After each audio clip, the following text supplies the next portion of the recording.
So, what if the most powerful morning routine ever documented wasn't from a productivity book or a podcast or some famous productivity guru? What if it was from the Bible?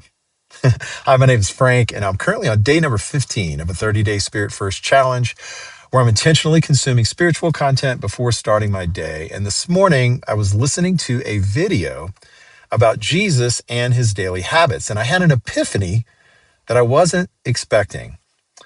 So the Bible documents that Jesus would wake up very early in the morning while it was still dark outside, when other people were asleep, and then he would just go to a lonely place, they called it, basically somewhere solitary and quiet, and he would pray, just him spending time with his heavenly Father. It was basically his daily morning routine.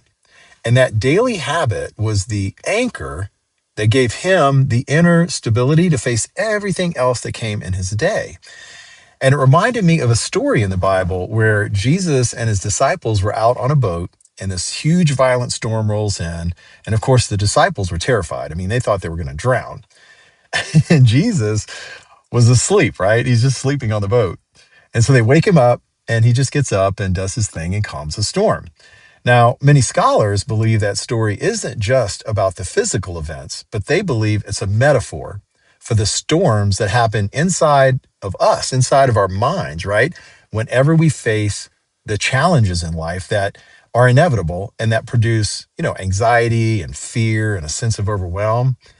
And that the reason Jesus was able to calm that storm was because of what he did every morning before the storm ever arrived, which was basically reconnecting to his spiritual anchor. And I'll be honest with you, when I started the Spirit First Challenge, I was not thinking about Jesus's daily routine. All I knew was that what I was letting into my mind the first thing in the morning was affecting me negatively throughout the rest of my day.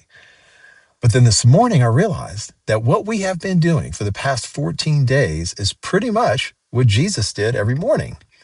And if Jesus, with everything he had to deal with, if he needed a daily practice of filling his spirit before facing the world, what does that say about us? So what about you? Have you noticed any changes in your level of inner stability since you started this challenge? If so, please drop that in the comments. I would love to hear from you, and I'll see you on the next video. Bye.